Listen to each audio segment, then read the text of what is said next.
నమస్తే అండి, welcome to tree media.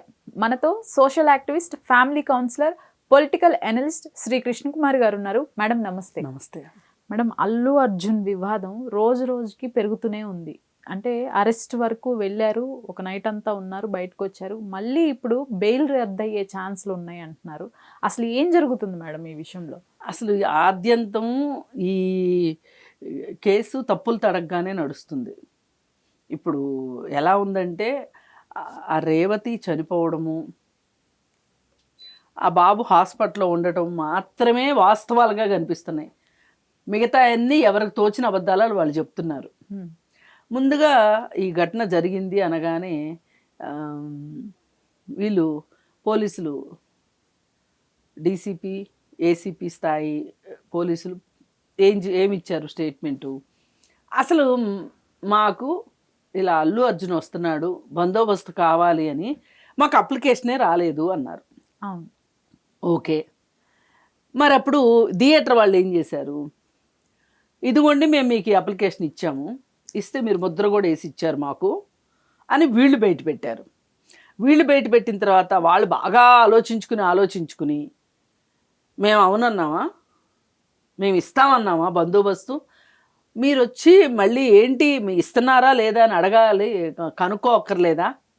అంటే అప్లికేషన్ ఇచ్చినంత మాత్రాన అవునని కాదు, ఎస్ అనిపించుకోవాలి అనేది చెప్తున్నారు. లాజికల్గా ఇది కరెక్టే. సరే, పోలీస్ స్టేషన్ ఎంతో దూరంలో లేదు. మరి ఆ టైంలో పోలీసులు కూడా ఉన్నారు కదా మేడం? అదే చెప్తున్నా, పోలీస్ స్టేషన్ ఎంతో దూరం లేదు. ఇక్కడంతా జనాలు పొద్దున్నుంచి పిచ్చోళ్ళు మాదిరి తిరుగుతున్నారు, చొక్కాలు చింపుకుంటా అనే సంగతి తెలుసు మీకు. తెలిసినప్పుడు అరే వీళ్ళు అసలు బందోబస్తుకి అప్లై చేశారా లేదా అని థియేటర్ వాళ్ళని అడగాలి ఒకసారి. ఒకవేళ డౌట్ వస్తే అప్లికేషన్ తిప్పి చూసుకోవాలి. ఏమీ చేయకుండా చక్కగా వీళ్ళు కూడా వెళ్ళి అల్లు అర్జున్ ఎప్పుడు వస్తాడో చూద్దామని చెప్పి పోలీసులు కూడా వెళ్ళినట్టుగా అనిపిస్తుంది. వీలైతే సినిమా చూసి వద్దాం అనుకున్నట్లు కనిపిస్తుంది తప్పితే వేరేగా లేదు.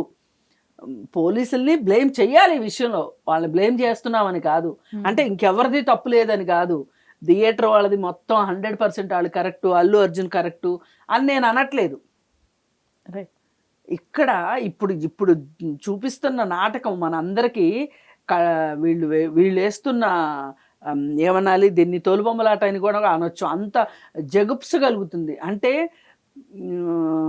గవర్నమెంట్ ఇన్స్టిట్యూషన్స్ అంటే పోలీస్ డిపార్ట్మెంటు ఇంత నిమ్మకు నీరెత్తనట్టుంటుందా అని వీళ్ళు చూపించారు. లెటరు చూపిస్తే మేము అవునలేదు కాదనలేదు కదా అని వాళ్ళు కొట్టిపారేశారు దాన్ని. ఇప్పుడు అతనికి బెయిల్ వచ్చిన తర్వాత మీరు అత్యుత్సాహం ప్రదర్శించారు, ఏమీ ఒక టెర్రరిస్ట్ని పట్టుకున్నట్లు అతని బెడ్రూమ్లోకి వెళ్ళి మరి బాత్రూంలోకి వెళ్ళి మరి తీసుకురావాల్సిన అవసరం ఏంటి? ఓ పక్క ఈరోజే వాదనలు జరుగుతున్నాయి కదా, ఆర్గ్యుమెంట్స్, అలాంటప్పుడు ఎట్లా తీసుకొచ్చారు అనే దానికి ఏం చెప్తున్నారంటే వీళ్ళు సింపుల్గా మేము అసలు బందోబస్తు ఇవ్వలేము అని థియేటర్ వాళ్ళకి మేము ఉత్తరం ఇచ్చాము అని చెప్తున్నారు. మరి ఇంత జరిగితే ఈ కింద పోలీస్ స్టేషన్ వాళ్ళు ఏసీపీ డీసీపీ వాళ్ళకి ఏమి రిపోర్ట్ ఇవ్వలేదా? ముందు వాళ్ళు ఏమడుగుతారు, ఇలాంటిది ఏదన్నా ఉందన్నప్పుడు దానికి సంబంధించిన ఫైల్ అంతా పట్టరండి అంటారు. అది ప్రిపేర్ అయ్యి దాని ప్రకారం మాట్లాడతారు వాళ్ళు.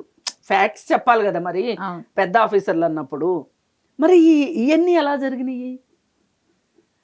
మొన్న ఒక రోజు మనం మాట్లాడుకున్నప్పుడు ఇంకొకటి కూడా మాట్లాడాం, ఇది డిపార్ట్మెంటు గొడవ. అసలు ఈ సినిమాకి రాత్రిపూట ఎందుకు షోకి అనుమతి ఇచ్చారు? ప్రీమియర్ షో ఎందుకు ఇచ్చారు రాత్రిపూట అనేది ఒకటి. ఏం కొంపలు అంటుకుపోతున్నాయి, ఏం పొద్దున్న 6 నుంచి మీరు షో వేసుకోలేరా అన్నాం. అవును, అలాగే పోలీస్ డిపార్ట్మెంట్ గురించి మాట్లాడాం. ఆ రోజు మనకు అసలు ఇంత లుకలకలు తెలియదు, పోలీస్ డిపార్ట్మెంట్లో ఇన్ని వెర్షన్స్ మార్చింది, ఇంత స్టోరీ జరిగింది మనకు తెలియదు. ఇప్పుడు ఒక్కొక్కటి బయటకు వస్తున్నాయి. ఇప్పుడు వీళ్ళు ఆర్చుకుని తీర్చుకుని హైకోర్టు, వీళ్ళు ఫస్ట్ ఇంటికి వెళ్ళి బడబడ తీసుకొచ్చేశారు, పోలీస్ స్టేషన్లో కూర్చోబెట్టి ఆ తర్వాత గాంధీకి తీసుకెళ్లారు, ఆ తర్వాత కోర్టుకు తీసుకెళ్లారు, ఇవన్నీ చేసేసి రిమాండ్ ఇచ్చిన తర్వాత చెంచులు కూడా జైలుకి పంపించిన తర్వాత ఇక్కడ ఇతనికి ఇంటీరియం బెయిల్ వచ్చింది హైకోర్టులో. అదే ఇంటీరియం బెయిల్ వచ్చేసింది కదా, మరి ఇప్పుడు కింద కోర్టుది రద్దు అయింది. మీరు కొంచెం ఈ వేళ వరకు ఆగి ఉన్నట్లయితే శనివారం రోజు పొద్దున్నేనో లేకపోతే శుక్రవారం సాయంత్రమో హైకోర్టులో అది హైకోర్టే చూసుకునేది. ఒకవేళ అక్కడ ఈ మధ్యంతర బెయిల్ రాలేదనుకోండి, హైకోర్టే చెప్పేది. కాకపోతే ఆదేశాలు ఈ పోలీస్ స్టేషన్కే ఇస్తారు, సంబంధిత పోలీస్ స్టేషన్కే ఇస్తారు. ఈ కొంచెం ఆగకుండా అరెస్ట్ చేశారు. ఇప్పుడు ఈ కథలన్నీ చెప్తున్నారు మనకి. సరే, ఇక రిలీజ్ అయ్యి వచ్చిన తర్వాత ఇప్పుడు అందరి దగ్గర నుంచి వస్తున్న ప్రశ్నలకి వీళ్ళు ఏమంటున్నారంటే, లేదు మేము అసలు బందోబస్తు ఇవ్వలేమని చెప్పి లెటర్ రాసేసాము, అయినా కానీ అల్లు అర్జున్ వచ్చాడు. అల్లు అర్జున్ కాదుగా మీరు లెటర్ రాసింది, థియేటర్ వాళ్ళకి. థియేటర్ వాళ్ళు కదా అల్లు అర్జున్కి చెప్పాలి, బాబు మాకు పోలీసుల దగ్గర నుంచి శ్రీముఖం వచ్చింది, లెటర్ వచ్చింది, కాబట్టి మీరు రావద్దు అని చెప్పాలి కదా. ఎందుకు చెప్పలా? ఇక్కడ థియేటర్ వాడిదన్నా తప్పు కావాలా, పోలీసు వాళ్ళదన్నా తప్పు కావాలా? అల్లు అర్జున్ ఏముంది? అల్లు అర్జున్ మధ్యంతర బెయిలు రద్దు కోసం మీరు ఢిల్లీ పరిగెడతామని చెప్పడం ఎంతవరకు కరెక్టు? అంటే ఇక్కడ అల్లు అర్జున్ తప్పేమీ లేదని కాదు నా ఉద్దేశం. చట్టపరంగా అతని మీద ఏ విధంగా తీసుకుంటారు, ధర్మము, న్యాయము, నైతికము అంటే వాటి ప్రకారం అల్లు అర్జున్ కారణం అవ్వచ్చు. అసలు ఇదంతా వచ్చిందే అల్లు అర్జున్ వల్ల కాబట్టి, సినిమా రిలీజ్ అవటం వల్ల కాబట్టి, మనం ఏదన్నా మాట్లాడాలి అనుకుంటే జనాంతికంగా మాట్లాడాలంటే మాట్లాడవచ్చు. కానీ చట్టం ప్రకారం అతను చేసింది ఏముంది? అతను పోలీస్ స్టేషన్లో అప్రోచ్ అవ్వాల్సిన అవసరం లేదు, నేను వస్తున్నాను బందోబస్తు ఇవ్వండి అని. థియేటర్కి వస్తున్నాడు కాబట్టి థియేటర్ వాళ్ళది రెస్పాన్సిబిలిటీ. ఇప్పుడు ఏమైనా ఇక్కడ ఈ రావటం పోవటం వల్ల బిజినెస్ అయితే ఎవరికి లాభం? థియేటర్ వాళ్ళకి లాభం, అల్లు అర్జున్కి లాభం, లేదు అనుకుంటే మైత్రి మూవీ మేకర్స్ వాళ్ళకి లాభం. అసలు ఇంతవరకు మైత్రి మూవీ మేకర్స్ వాళ్ళ సంగతి ఏంటో తేల్చట్లా. అసలు వాళ్ళు ప్రభుత్వం దగ్గరికి వెళ్ళి మాకు మేము అర్ధరాత్రి షోలు వేసుకుంటామని అడిగింది. అర్ధరాత్రి మధ్యలో దరు అని అర్ధరాత్రి షోలతోటి ఏం పని? సరే, వీళ్ళు వేశారు షోలు, అల్లు అర్జున్ వచ్చాడు. అసలు ఈ సినిమాకి వచ్చిన వాళ్ళ గురించి వీళ్ళకైనా దేనికోసం వచ్చారు? ఇప్పుడు అర్ధరాత్రి కూడా స్వాతంత్ర పోరాట కాలంలోనో లేకపోతే ఇంకొకసారో రోడ్ల మీదకి వచ్చే పరిస్థితి ఉంటుంది. ఏ బస్ ఛార్జీలు పెరిగితేనో లేకపోతే పెట్రోల్ ఛార్జీలు పెరిగితేనో వచ్చారంటే ఒక అర్థం ఉంది. సినిమాకి అర్ధరాత్రి చలిలో ఇద్దరు బిడ్డలను వేసుకుని, సరే ఇప్పుడు చచ్చినోడి కళ్ళు చాలడు, మనం ఏమి మాట్లాడితే ఇప్పుడు నన్ను నెగిటివ్గా సినిమాకి రావడం తప్ప అని నన్ను అడుగుతున్నారు. నేనేం చెప్తాను అట్లా అంటే? మరి చూసి మీరు రోడ్లో తలబెడతానంటే ఎవరేం చేస్తారు? ఏది ఏమైనా ఇప్పుడు పైగా ఇంకొక వివాదం ఏంటి? అల్లు అర్జున్ వాళ్ళు మేము జరిగిన దానికి చింతిస్తున్నాము, చాలా ఆలస్యంగా, దాదాపు వాళ్ళు స్టేట్మెంట్ ఇవ్వడానికి 24 గంటలు 36 గంటలు తీసుకున్నారు టైము. అంత టైం తీసుకోకూడదు లెక్క ప్రకారం, తీసుకొని ఏం చేశారంటే, మేము 25 లక్షలు ఇస్తాము, పైగా ఆ ఇంట్లో వాళ్ళకి ఏ కష్టం వచ్చినా మేము చూసుకుంటాము, అలాగే ఆ పిల్లోడి హాస్పిటల్ ఖర్చులు కూడా మేము భరిస్తాము అని చెప్పి అల్లు అర్జున్ చెప్తే, ఇప్పుడు నిన్న ఎస్పీ ఇచ్చిన స్టేట్మెంట్ ఏంటి? కాదు ప్రభుత్వం భరిస్తుంది అని. ప్రభుత్వం ఎందుకు భరించాలి? మైత్రి మూవీ మేకర్స్ వాళ్ళు పెట్టుకోవాలి. అసలు అల్లు అర్జున్ ఇస్తానన్న డబ్బులు కూడా, సరే అల్లు అర్జున్ బాధ్యత తీసుకుని ఇస్తానన్నాడు, తప్పేమీ లేదు, ఆయనకున్న 100 కోట్లలో ఒక 25 లక్షలు ఇచ్చిన మాత్రం పోయేదేమీ లేదు. కానీ దీనికి బాధ్యత వహించాల్సింది థియేటర్ వాళ్ళును మైత్రి మూవీ మేకర్స్ వాళ్ళు.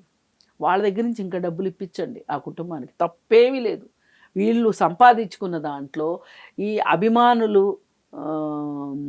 రక్తం పీల్చేటట్లుగా 1200 600 టిక్కెట్లు చేసిన తర్వాత వీళ్ళ దగ్గర నుంచి డబ్బులు లాగాల్సిందే, ఖచ్చితంగా వాళ్ళని పెనలైజ్ చేయాల్సిందే.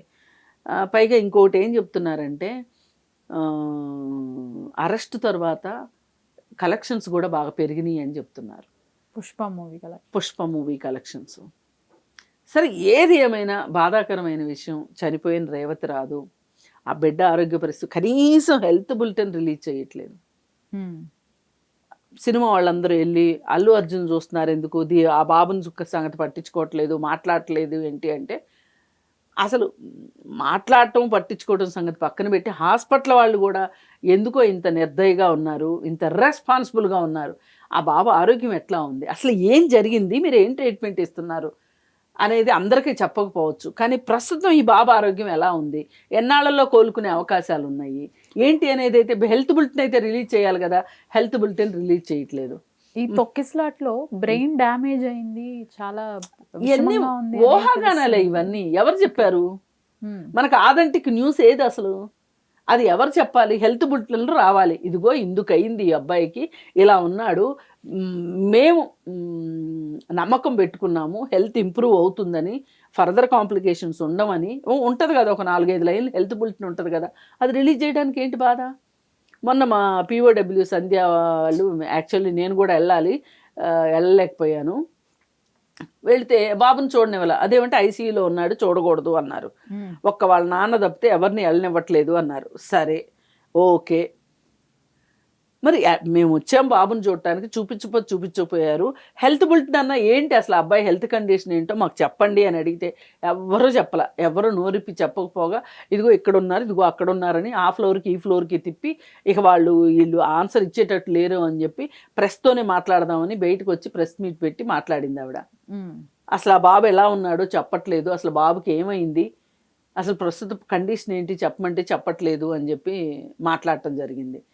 ఇంకా కనీసంలో కనీసం అలా వెళ్ళి అడిగినందుకు నిన్న హెల్త్ బులెటిన్ రిలీజ్ అయింది. పైగా ఖర్చులు ప్రభుత్వం పెట్టుకుంటుంది అని. మరి ఇన్ని వ్యవహారాల మధ్య అంటే పేదోడి ప్రాణం అంటే ఇంత లెక్క ఉండదు కావన్సు అనిపించేటట్లు, ఇప్పుడు ఆయన జస్ట్ 13 గంటలు జైల్లో ఉండొస్తేనే వీళ్ళందరూ కూడా ఇప్పుడు వీళ్ళందరూ సినిమా హీరోలేనండి, వీళ్ళందరూ ఈ సినిమాలు ఆడుతూనే ఉన్నాయి.